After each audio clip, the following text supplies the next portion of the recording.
Bon, cette semaine, vidéo un peu spéciale, parce qu'on va parler d'un manga pas très bon, c'est un euphémisme, et pas très intéressant même, mais qui justement, en étant à ce point ni intéressant ni bon, va nous permettre de poser des questions qui, elles, le seront peut-être, intéressantes, bonnes, je ne sais pas, c'est à vous d'en juger. Et ce manga, il est là, c'est un manga à mon avis que quasiment personne ne connaît, il s'appelle Leaves.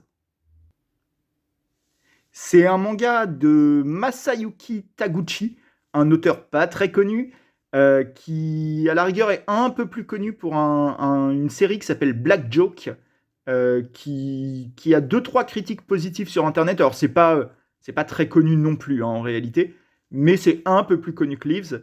Leaves, c'est complètement inconnu. Je les ai chopés d'occasion complètement par hasard, là récemment, pour rien du tout. Enfin, ça m'a coûté 3,50 €. Vous connaissez ma passion pour les fidèles de la chaîne, pour les séries complètement oubliées et interrompues. Je ne sais pas pourquoi j'ai cet attrait, mais j'adore les mangas qui se terminent avant la fin. J'ai une espèce de... C'est quasiment le thème de ma collection. Et Leaves, c'est le cas. C'est un manga qui a été publié en France en 2009 et au Japon en 2007, donc qui est vieux dans les deux cas, qui n'a laissé aucune trace, comme je disais. C'est en France, c'était chez Soleil, Soleil Manga, un éditeur dont on n'a pas tant parlé que ça, qui était un éditeur à la base de BD plus que de manga et qui s'est mis au manga sur le tard, mais qui a maintenant pas mal de mangas qui continuent à exister. C'est eux qui faisaient Insomniac, dont on a parlé il y a quelques semaines. Leaves, c'est un manga vraiment pas terrible. Euh, pour vous résumer vite fait l'histoire, on est au Japon, il y a une espèce de pluie de météores qui transporte tout le monde dans une espèce de monde fantastique. Il y a quelques pages couleurs au début, comme vous voyez, qui transporte tout le monde dans un monde fantastique, sauvage. J'essaye de vous trouver une image, c'est qu'il y en a au début. Je vais bien sûr galérer. Voilà.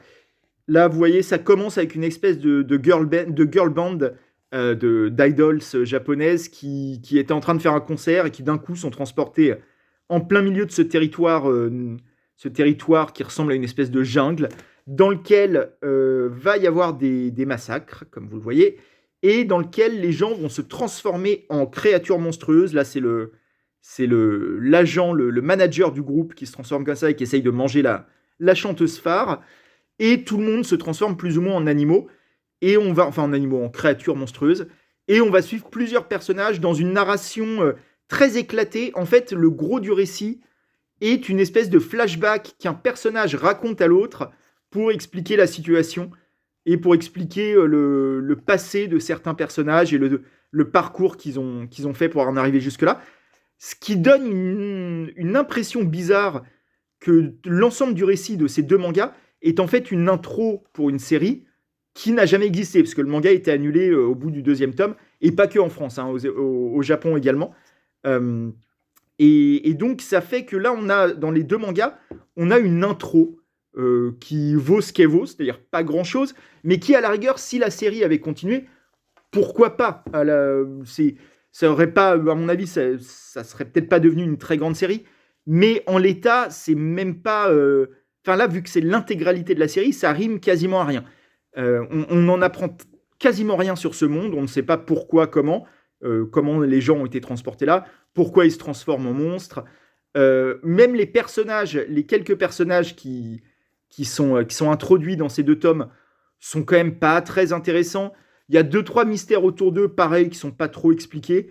Leur psychologie est ultra basique, c'est vraiment pas super intéressant. Les scènes d'action, à la rigueur, sont plutôt bien faites.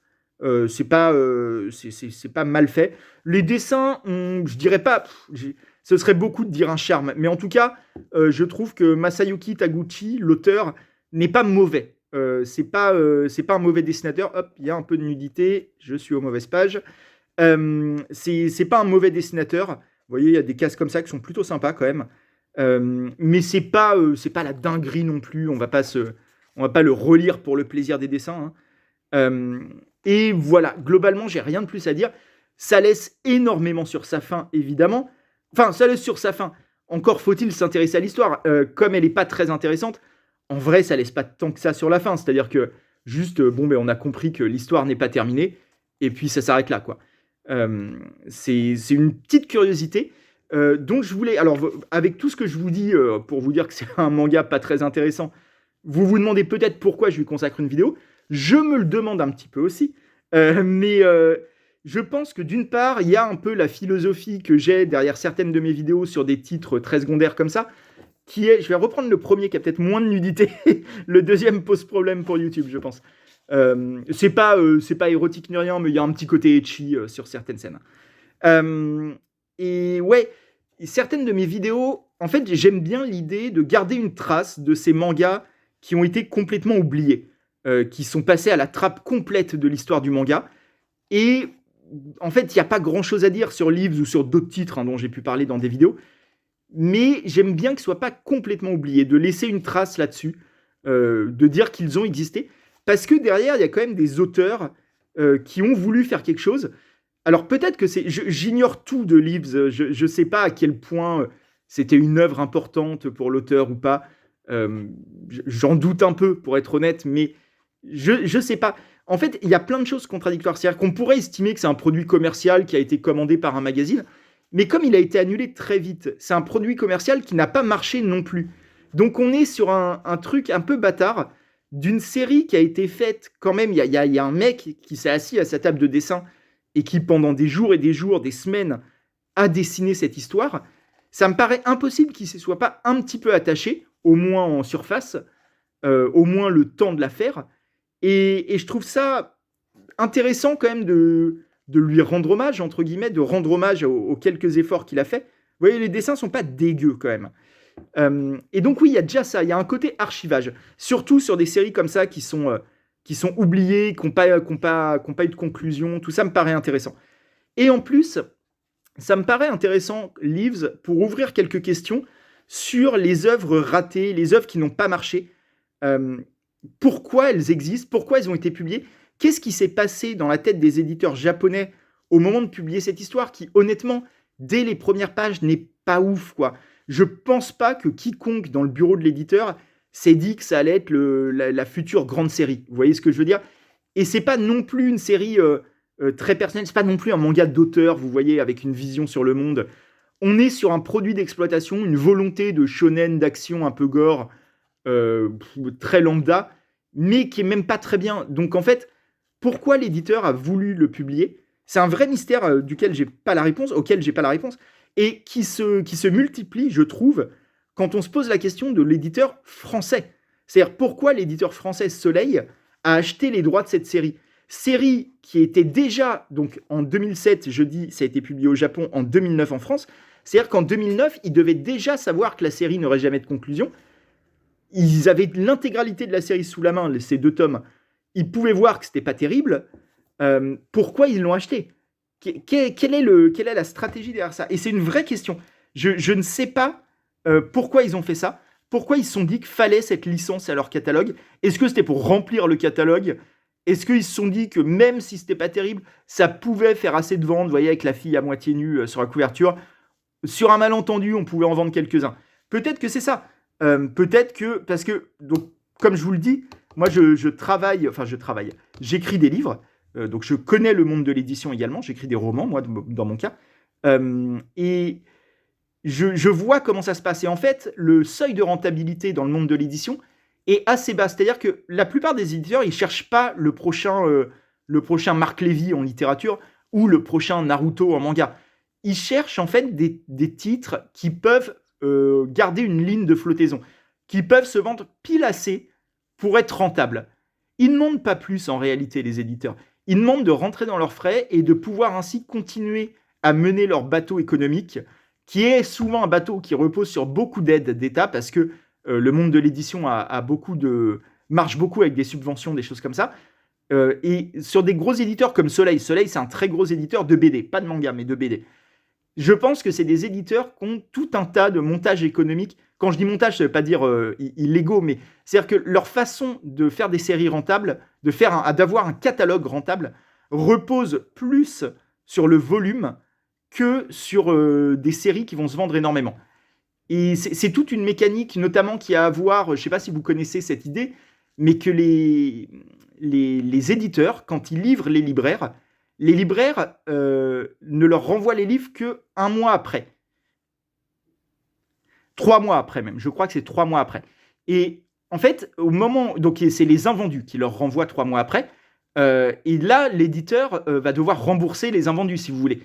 C'est du manque à gagner. Sauf que l'économie du monde du livre est organisée de telle façon qu'en fait, les nouveautés qui arrivent vont être échangées contre les invendus des livres des mois précédents. Vous voyez ce que je veux dire? Ça fait que l'éditeur n'a jamais à rembourser les invendus. C'est une espèce de fonctionnement très bizarre où en fait les éditeurs ne payent jamais leurs dettes aux libraires et ça marche comme ça depuis des années et des années et ça fait que c'est très dangereux parce que s'il y a un mois où il n'y a plus de nouveautés, ben là d'un coup ils vont devoir rembourser. Donc c'est pour ça que les éditeurs veulent toujours sortir plus de choses pour éponger les dettes des mois précédents. C'est pour ça d'ailleurs qu'il y a eu une panique un peu dans le monde de l'édition au moment du confinement, il y a 2 ans, parce que pendant plusieurs mois, il n'y a pas eu de nouveauté. Donc là, ils ont tous paniqué. Heureusement, ils ont eu des aides. Mais c'est un peu pour ça que les éditeurs cherchent toujours plus de choses à publier. Même des choses parfois secondaires. Ça explique le volume qui va toujours en grossissant. Chez les éditeurs, le but est toujours de sortir plus de livres que le mois précédent. Et c'est pareil dans les mangas. Donc je pense que des séries comme ça servent aussi à ça. Mais ce qu'il y a derrière, c'est qu'il y a quand même des auteurs, il y a quand même des artistes qui croient à ce qu'ils écrivent, même quand c'est pas bien. Je pense que la plupart des auteurs, moi j'ai du mal à croire qu'un auteur puisse écrire une série, même pas terrible, même commerciale, même commandée par un éditeur, sans du tout s'y attacher, sans du tout essayer au moins de bien faire les choses, de mettre un peu de lui dedans, de mettre un peu de ses goûts, de sa culture. J'ai beaucoup de mal à y croire. Et donc je me dis, une série comme Leaves, toute mauvaise qu'elle soit, toute inintéressante qu'elle soit, c'est quand même un auteur qui s'est impliqué le temps de 2 volumes et qui a vu l'histoire qu'il avait imaginée. Parce que je pense qu'il avait imaginé quelque chose avec ce monde fantastique dans lequel les gens sont transportés, avec ces créatures. Il avait probablement des choses en tête. Et ces choses-là, il ne pourra jamais les raconter. Alors, je pense qu'il s'est remis, il est passé à d'autres séries. Ça ne devait pas être la série de sa vie, encore une fois. Mais c'est quand même des frustrations. Et moi, je m'identifie un peu à ça. Parce que j'écris, comme je disais, et j'ai écrit notamment des séries. Mes romans unitaires, comme on dit, c'est-à-dire qui fonctionnent tout seuls, fonctionnent plutôt bien. C'est mes romans qui marchent le mieux, d'un point de vue commercial, critique, tout ce qu'on veut. Et j'ai écrit aussi des séries qui sont plus en dents de scie, on va dire, en termes de succès. Il y a une série que vous pouvez trouver sur Internet, vous verrez, qui est publiée chez l'éditeur Les Saisons de l'étrange, qui est un label de l'éditeur Les Moutons électriques, c'est un peu compliqué. C'est une série qui s'appelle Colony Kitech, ça c'est le premier volume, qui s'appelle Toute entrée définitive, et qui est une série de cyberpunk. Cette série, c'est une trilogie avec 2 hors-séries, c'est-à-dire il y a le volume 1, 2, 3, et il y a le volume 1.5 et 2.5, que vous pouvez trouver gratuitement sur mon blog, si ça vous intéresse. C'est des recueils de nouvelles dans l'univers de Colony Kitech. Je vous mettrai un lien en description, si ça vous intéresse. C'est une série donc de cyberpunk qui a été jusqu'au bout, mais qui n'a pas trouvé son public, comme on dit pudiquement. C'est-à-dire que c'est très peu vendu, mais elle a été jusqu'au bout. Par contre, j'ai une autre série qui s'appelle Les Mondes Miroirs. Hop, je vous montre le premier tome, qui est une série de fantasy pour le coup. Les couleurs sont un peu pâles parce qu'il fait nuit, même si on est en octobre. Hop, normalement, c'est un jaune très jaune, mais ça ne se voit pas trop. On est en automne, on est fin octobre, mais je ne sais pas où je vais avec cette phrase. Si je voulais parler de la chaleur, du réchauffement climatique, mais c'est pas du tout le sujet. Je voulais juste dire que que je tournais cette vidéo de nuit, donc la lumière est un peu pâle. Mais donc Les Mondes Miroirs, c'est une série de fantasy dont le premier tome qui est ici a plutôt bien marché, qui était publié chez Mnemos, les éditions Mnemos qui sont là, tac. Pareil, vous pouvez toujours le trouver en vente, il est toujours en stock.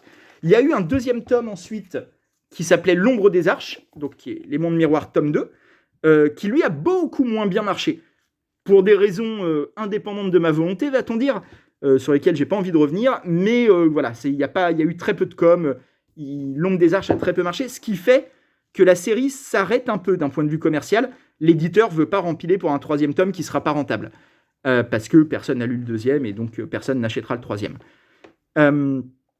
Moi, en tant qu'auteur, forcément, c'est une frustration. Donc là, en ce moment, je suis en train de travailler sur un projet pour continuer cette série, mais en indépendant, sans éditeur. Je vous tiendrai au courant quand ça se fera. Mais en tout cas, tout ça, c'est des frustrations en tant que créateur. Je vais vous montrer, il y a des illustrations intérieures dans Les Mondes Miroirs. C'est des frustrations, et c'est des frustrations qui, forcément, font que sur des mangas comme Leaves, je m'identifie un peu à l'auteur, à cette idée d'un récit qu'on a imaginé et qui n'arrive pas à aller jusqu'au bout d'un point de vue commercial, qui crée forcément une frustration artistique. Et c'est un peu pour ça que j'avais envie de faire cette vidéo, pour parler, et que j'ai envie de faire ces quelques vidéos que je fais de temps en temps sur des mangas très secondaires, très oubliables, et oubliés d'ailleurs, mais qui ont quand même été, pendant quelques mois, quelques semaines, quelques années, l'œuvre de leur auteur, quelque chose qui les occupait probablement nuit et jour, parce qu'on sait comment travaillent les mangaka, et qui mérite que au moins quelqu'un s'en souvienne quelque part. Ça ne veut pas dire que je vous conseille de le lire, encore une fois, c'est très secondaire, Leaves. Mais j'avais envie de laisser une trace pour Masayuki Taguchi, l'auteur, pour les quelques personnes qui l'ont lu, pour les quelques personnes peut-être qui l'ont aimé, pour ceux qui ont bossé sur l'édition, l'éditeur, le mec qui a fait la maquette, les gens qui ont fait les couleurs des couvertures, je sais pas. Toutes ces choses, toutes ces personnes-là ont bossé sur un projet, et je trouve ça bien qu'il ne soit pas complètement oublié.